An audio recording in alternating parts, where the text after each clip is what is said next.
Hey guys, welcome back to an interesting video on Wild Rift.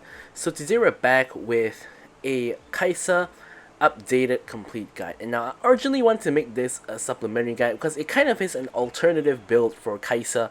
But honestly, at the moment, this is kind of the best AD crit build of Kai'Sa. Now of course, probably the better version of Kai'Sa at the moment is actually AP Kai'Sa, and we're going to cover AP Kai'Sa in our next video, which is also going to be a updated complete guide. But we're going to cover the Essence Reaver build first. And the main reason why this is good is this is basically Kai'Sa assassin mode, like full on assassin mode. Like Kai'Sa normally with her crit build, which is like looks something like this, is already kind of like an assassin. But with this one, she is a full on assassin. Like basically she just Q like auto and someone just dies basically. So anyways, not Q auto, Q W auto and someone just dies basically. So anyways, I'm gonna explain to you guys how this build exactly works. So first up, we have Essence Reaver. So what Essence Reaver does is, it of course gives you AD, crit, as well as ability haste. And of course, you also get the Essence Flare passive, which basically increases the damage of your abilities. And also restore a little bit of mana on hit. That part doesn't really hold too much importance. So, Essence Reaver is meant to be used on your Q. So one thing about this build is you don't want to start off your combo with your W. Now, of course, if you need to hit your W to fly to someone, you don't really have a choice. But if you can help it, you always want to start off with Q, because you want Essence Reaver to proc on your Q, which will give your Q extra damage.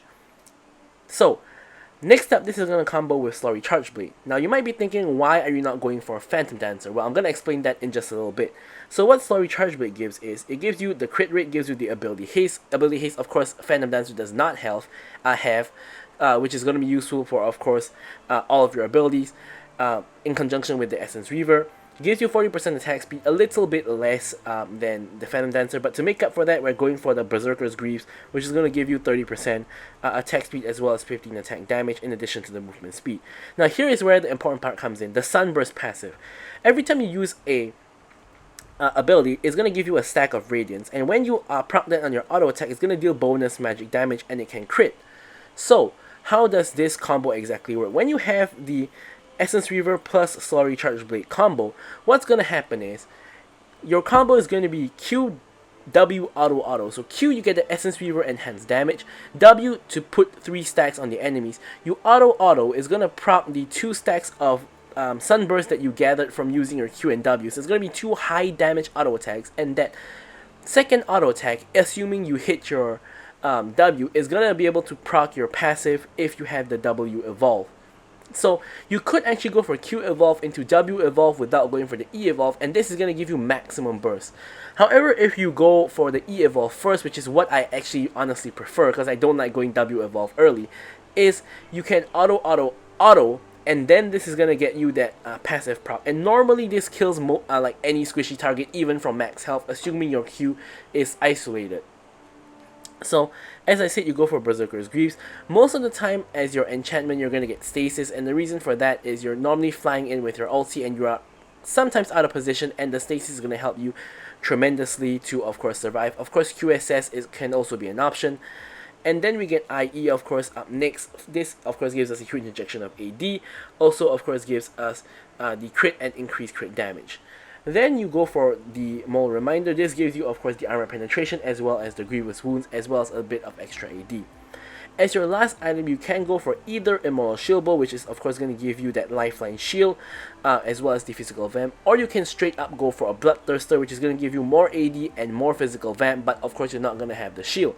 Sort of depends on the situation / your personal preference. Now for the runes, we're going to go for Conqueror, because we already have enough attack speed from your E, combined with Slurry Charge Blade and Berserker's Greaves. So Conqueror is going to give you a lot more extra AD as well as Vamp. Brutal, of course, because you auto attack a lot. Coup de Grace versus, to burst down low health enemies. You could also go for Giant Slayer if the enemy team is tanky. Bloodline, of course, for Omnivamp. And finally, Bone Plating for the additional defenses. Now you could also go for other options if you want a more aggressive option. That could be something like Sudden Impact to combo with your ulti. Could be something like Empowered Attack as well. Sort of obviously the secondary rune is a lot of personal preference. So for your spells, you can go for either Exhaust or Ghost, of course, with your Flash. So with all that out of the way, let's jump into the gameplay itself. Okay, so now let's talk about this build and why is it what I consider to be the best AD Kai'Sa build at the moment. Well, honestly, it's mainly because of how bursty it is. Like, it's so difficult to respond to burst, so this is almost like an assassin style kind of build, but you would still have your normal auto attacks to fall back on. Like, if your burst doesn't kill someone, you still can kite around, attack as per normal and such. Whereas with your normal like ADC build of going like shield bow, phantom dancer, IE, etc., it's just sort of like a general normal hyper carry build, no assassin capability. So this one really just gives the best of both worlds. This is a pretty old build. It was honestly kind of discovered already in patch like 4.2, like B or something like that. I just haven't really played Kai'Sa so much then, and I'm only really playing it now, which isn't really so big of a deal because as we all know, the runes got reworked in 4.3 anyway, so we're gonna have to make another video on that regardless. So honestly, not too big of a change. So the first thing I want to talk about is playing against a Nilah. Now this is the first time I'm ever playing against a Nilah myself, but I've obviously played a ton of Nilah at myself, and I of course know how to exploit the weaknesses. So take a look at what we're doing here. Basically, you don't want to care about the wave at all. You only want to last hit. You want to stand all the way up in front of their wave and prevent them from getting any minions. Here you can see we're already halfway through level 2, whereas they are both still stuck at halfway through level 1. So here you can see the moment they try to step up to get CS, you want to attack them, go into the bush, reset the minion aggro, and then continue last hitting, continue attacking them, land whatever spells you can on them, land whatever auto attacks you can on them, and basically make it such that they cannot farm. If they want to get CS, they're going to lose health for it. Here, if you take a look, Morgana is actually in the enemy team jungle. If we dive them here, this is actually a free double kill, but obviously in solo queue that's really difficult to coordinate, so I don't really expect that to happen. Here, you can see Galio tries to go in, but because you see how much minions we have so many minions. You see, honestly, we were one auto attack away from just killing the Nilah right there, because we have the level advantage, we have, of course, the full stack conquer, everything. So here the Nilah has to back, she can't farm, she's losing minions under tower, we're harassing Galio under tower, as you can see, getting a little bit of tower damage as well. Honestly, the minion did not block my W here. I think we would have gotten the kill on the Galio, but unfortunately the minion walked in my way, and I wasn't able to land the W. So here, now we do want to reset ourselves. Of course, Nilah did get a reset. For some reason, she started off with a glove, and now she has a cloak, which is really weird. But anyways, we're going to reset and get components for Essence Reaver. Now, the main drawback of Essence Reaver as a first item is you have horrible starting items. Like, obviously, the best starting item is like BF Sword, then like Noon Quiver isn't so bad, but like getting Caulfield's Warhammer kind of just sucks. But you know, it's sort of just unfortunately just part of the build. So here we tried to stop Galio with the W, but wasn't too successful, so we're gonna instead have to just you know, be happy with just farming the minions. Now Nilah is missing here. We don't really know where she went, but here we're just gonna control ward this bush because we're expecting to have push all the time because we're against a Nilah. So we're gonna put a ward in the bush to ensure that we're not getting ganked by Tryndamere or Zoe. You can see that actually Galio has gone to like mid, and Tryndamere and Zoe are actually somewhere in our side of the river. You can see here now Gas is getting ganked by Tryndamere and Galio together with Zoe. So here Nilah is alone. So back to the same game plan. We're gonna prevent her from getting any minions whatsoever. Here we're just blasting her down. You can see we force. Actually, we don't. We do force her to flash. Sorry, we force her to flash, so no flash for her. And she's gonna have to back again. Here we flash in, and unfortunately the Nami W ends up bouncing off of us and ends up getting the KS. Now here I'm not sure what I'm doing. End up taking a tower shot for no reason. I walked the long way back around to rejoin with the Nami, and honestly there we were trying to punish the lack of a flash and the fact she was backing a little bit too close to us, which we did manage to do, but unfortunately the kill went to the wrong person. But you know, a kill is still a kill, so we're still gonna take it. Here, huge minion wave pushed into the enemy tower. We're just gonna back. Here, Galio can see us backing. He tries to stop us from backing, not sure why. So here he's getting chain CC'd by both Morgana as well as the Nami. And here we are just barely able to finish him off as he reaches the tower. And here with the next wave in, we're going to just push in and we're just going to pop Nilah's plant. We're going to just take a couple of tower plates as well, since Nilah has really difficult time defending on her own. All she can do is try to clear the minion wave. Here we harass her with our Q and W. Unfortunately, since we popped her plant, she can just pick up the fruit, so yeah, not too effective overall. But here we're gonna back. Probably can pick up our Essence Reaver. Yep, we do pick up the Essence Reaver, and we also pick up some boots, get the Q evolve off of the Essence Reaver, and now, you know, we're in an even better state than what we already were. So if you take a look at the goal now, I'm more than 1k gold up on the Neela, and this is the reason why I ranked Neela as only an A+ tier ADC and not like an S or S+ tier, because honestly, if you're playing against a good opponent, they can stop you from farming. It doesn't matter whether I'm a Kai'Sa, a Vayne, or even like an Ashe, or it doesn't matter which ADC I am, I'm gonna have more range than Neela, and Neela can't play the game. So we're really, with Neela, it really kind of depends on your support more than yourself. Like, you see, Galio is like an engage all-in support, you know, maybe an enchanter would have been better, but it really kind of just depends on the situation. Here, since my team is going for the Rift Herald, I'm just gonna go ahead and go for the tower damage. Here, Neela and Galio tries to stop us from taking the tower. They do manage to stop us from taking the tower, but we are still able to get pretty much all of the tower plates. And once again, this is why Neela kind of isn't the best at the moment.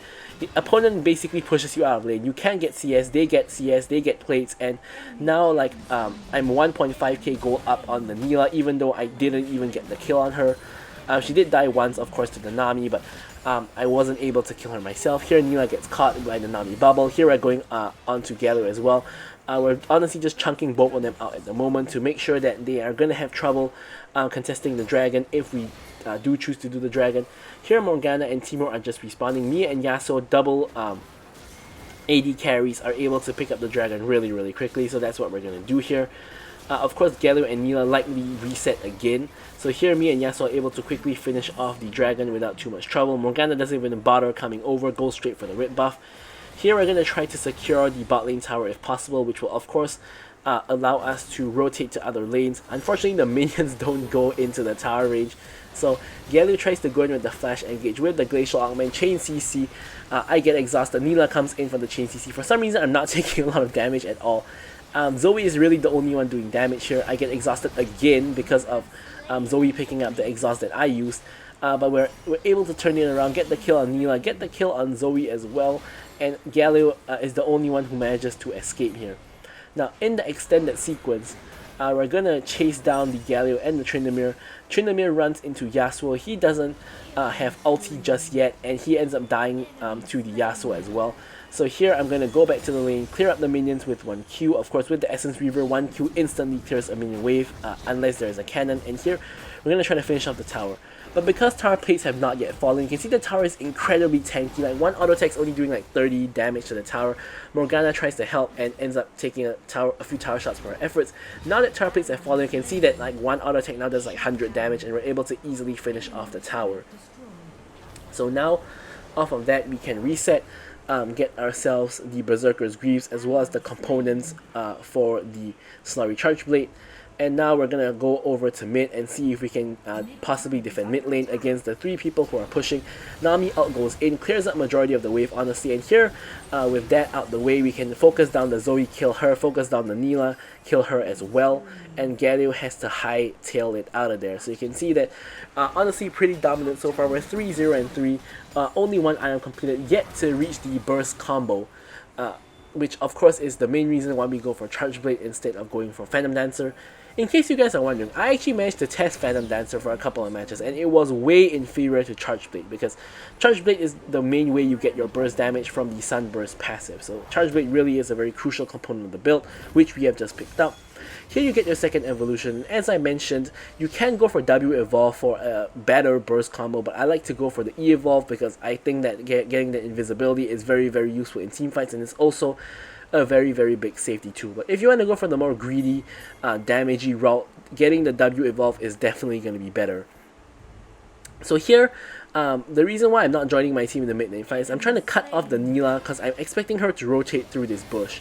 However, she doesn't rotate through this bush. She actually goes the long safe way around, and Tryndamere actually ends up surviving, which I'm pretty surprised by. Here, I get exhausted. Unfortunately, I'm not able to finish the kill onto the Tristana. Neela starts to pop off and starts to shine. This is basically Neela gameplay right here. It's like Neela just suffers in the early game, and after it gets to a point where you get to like mid game, you can start all-inning people, and as long as you're not too far behind, you can sort of try to get something done. This Neela actually starts Collector, which is really interesting.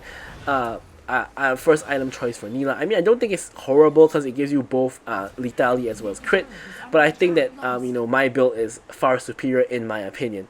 But anyways, here, you know, we're gonna respawn, get back out onto the map, and we're gonna help Morgana to get the red buff quickly by just landing a Q on. Here you can see Zoe is trying to push down the bot lane with this huge wave. Here you can see I one-shot the wave again with my Q. The next wave comes in. I'm trying to clear out this wave. Here Morgana gets a really beautiful route onto the Zoe, allowing us to burst her down, as you guys can see here. Using our combo, Zoe is just basically one-shot, and we're able to pick up a very, very easy kill onto the Zoe. Pick up the red buff from the buff sharing as well. And here we're just trying to get the Raptors. Unfortunately for us, Morgana rotates over and basically gets majority of the Raptors, so we basically just end up leashing her. And yeah, so here we spot Tristana at the bot wave, so we're trying to get a pick on Tristana before Dragon. Here I'm waiting in this bush because I think she might just face check, which she does. So here you can see just instant burst, boom, boom, boom, she's just dead. So that was, as I mentioned, the QW auto combo.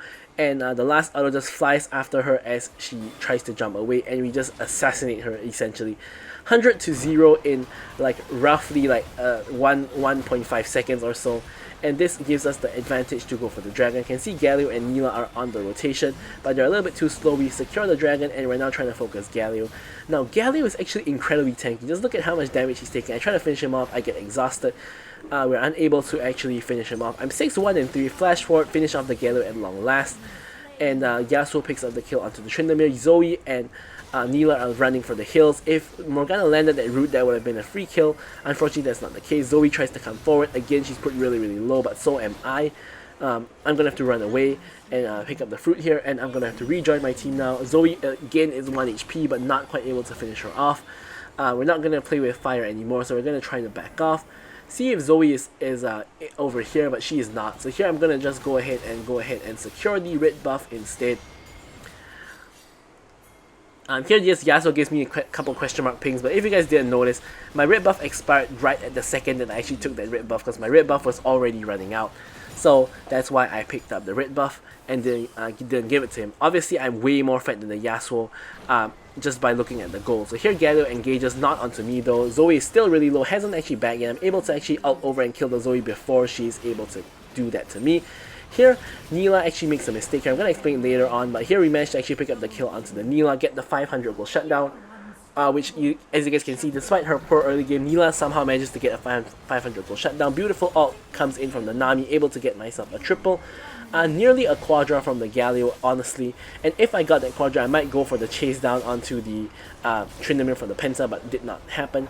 So the mistake that Neela makes here is she uses her W and exhaust at the same time. Why are you exhausting someone if you're using your W? Like, you're against a Kai'Sa who, you know, who already used spells, so I'm only able to auto attack the Neela, so there's no reason to exhaust me because your W is already going to block all the damage anyway. So after you W, then you exhaust, or you exhaust first and then W afterwards if you need it. But you shouldn't be using both at the same time. So that actually, that mistake actually allows me to focus the Neela after the exhaust and W runs out at roughly the same time, and it allows me to get the kill. If she played it properly, it would have been a really, really close 1v1. But because she misplayed using her spells, I'm able to kill her rather handily. So here I'm 10-1 and 4, 12k gold at the moment with my IE completed now, as well as my stasis for the safety.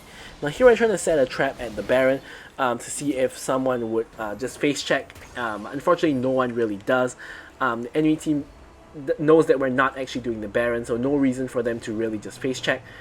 Now here my team does some horrible macro by basically just running around the Baron area and trying to just set a trap. Honestly, I was saying that we should just start up the Baron. Why? Because you can see Tristana's on the bottom side of the map. So Tristana is kind of a major carry for their team. Honestly, their team is just full of major carries, honestly. But without Tristana, we will be at a significant advantage. You can see here that Tryndamere and Tristana are now both just split pushing. So here we have to force a fight Unfortunately, I go into the tower, pop the stasis before I can get CC'd. No one actually ends up dying. I'm trying to focus anyone, but no one is dying. Galio's left on 1 HP, Zoe's left really low as well. And here you can see Tristana is just demolishing our base, rather 2 towers. Tryndamere is also just split pushing and getting towers. So we're getting nothing done here, right? We don't get any kills, we don't get Baron, and we're just losing towers and side lanes. Here Tristana is trying to go for an inhibitor. I'm having none of it. I'm going to chase down the Tristana. Don't have ult, so I can't actually follow her for the kill. I suspect she might be in the bush there, so I launch my W. She's not in the bush. She probably just back somewhere else. Here, if you guys take note there, if you saw on the minimap a brief second, you saw Galio and Nilah rotating down. This is why I'm not actually moving up any further, and I'm being very, very cautious not to walk into the jungle. Here, you can see Nami falls into the trap, gets caught by Nilah, and Galio is actually able to flash out. And actually, I might have been able to chase them down here since they use spells on Nami already, but I didn't want to take any unnecessary risks right before the dragon fight, because you can see here that Zoe is already dead, so this should be a relatively free dragon, which would give us a triple dragon win condition. So I don't really want to take any unnecessary risks here. Here Zoe is only just respawning. What we want to do here is we want to burst down this third dragon, but here unfortunately I think this is a mistake from me. So here I see Morgana taking the red buff, so I decide to go for the red buff and then rotate to the dragon afterwards. So I felt that this was a relatively free dragon, which it should have been. Tristana is trying her split push strategy again, which she is doing relatively successfully. And here Tryndamere is actually coming in. Somehow, not somehow rather, honestly the Morgana just panics and just smites way too early, and Nilah gets the steal. So here, turns out to be a relatively bad fight for us. I get CC'd here. I'm not able to finish off the Nilah, and I end up dying here. Teemo does manage to kill the Tristana and stop her split push, but now Nami is in no man's land. She can't get back home, so she has to run away and try to find somewhere to recall in the enemy jungle. But she's being chased by Zoe, so there's no way for her to get back. So here, she does the only thing she really can, which is to get an execute to prevent Zoe from getting the goal. And here, the enemy team is just pushing down mid, and honestly, this was kind of a nail-biting kind of moment, because the enemy team could have actually tried to end the game here, but they end up trolling because Galio tanks the tower, dies to the tower, gets executed. Nilah does the same thing, and they both die. Now, honestly, here we lost the game. Like, honestly, if Galio and Nilah didn't troll there and just focus the Nexus instead, we would have actually just lost this game. And I would have been really sad, because I'm 10-2 now, like you know. Doing so well this game, but just one bad fight, and one bad macro call by my team loses us the game, which it does happen in a lot of games. It's how comebacks happen, and how you know, people lose games. And it's not really even a comeback at this point. The enemy team is 4k goal up on my team. My team honestly is just me, who's very fed. Teemo, Yasuo, and Morgana and Nami are doing okay, I guess, but if you take a look now, Tryndamere is just as fed as me, and they have a relatively fed Tristana and Nilah, as well as the Zoe, so we are kind of in trouble here. They're able to actually pick up the Baron, but Elder Dragon is going to spawn in 20 seconds or so. So the good news for us is they shouldn't be able to use Baron too effectively, because they're forced to fight Elder most likely. Now, the fear here is that Tristana or someone else just split pushes on top lane, and we're going to just lose the game off of that split push. So it's really, really dangerous. However, Galio goes in, tanks a lot of damage for free here. And here we're just trying to get a catch. Here you can see Yasuo gets a catch on Tristana. I'm following up. I get the follow up on Tristana. Zoe is the next person to get caught by Yasuo ultimate. Here I'm able to get into the back line onto the Nilah. I exhaust her. Yasuo picks up a triple kill. Galio gets caught next, and he dies. Only Tryndamere is left alive. And here, Elder doesn't matter anymore. We just want to end the game and go for the base. So here we're just running straight down mid. Only Tryndamere is left alive to defend, so we should be able to get the win here. And here Tryndamere tries to go in. Look at that burst on Tryndamere, by the way. Nearly just one-shots me. He pops the ulti, but not too effective. Nothing too much gonna happen here. Nami ult manages to kill him right as he comes out of the Undying Rage. And only a couple seconds more for enemy respawns. The next enemy wave comes in, but we're gonna quickly focus the Nexus. And no minions, we're tanking the Nexus, but we are able to get the win before the enemy team respawns. Really, really close match, entertaining one at the end of the day. But as usual, I'm going to leave you guys with the stats. Insane stats from this game. Just look at, I got like 10 medals here. But anyways, I'm gonna leave you guys with the stats as usual. Thank you guys so much for watching the video, and goodbye.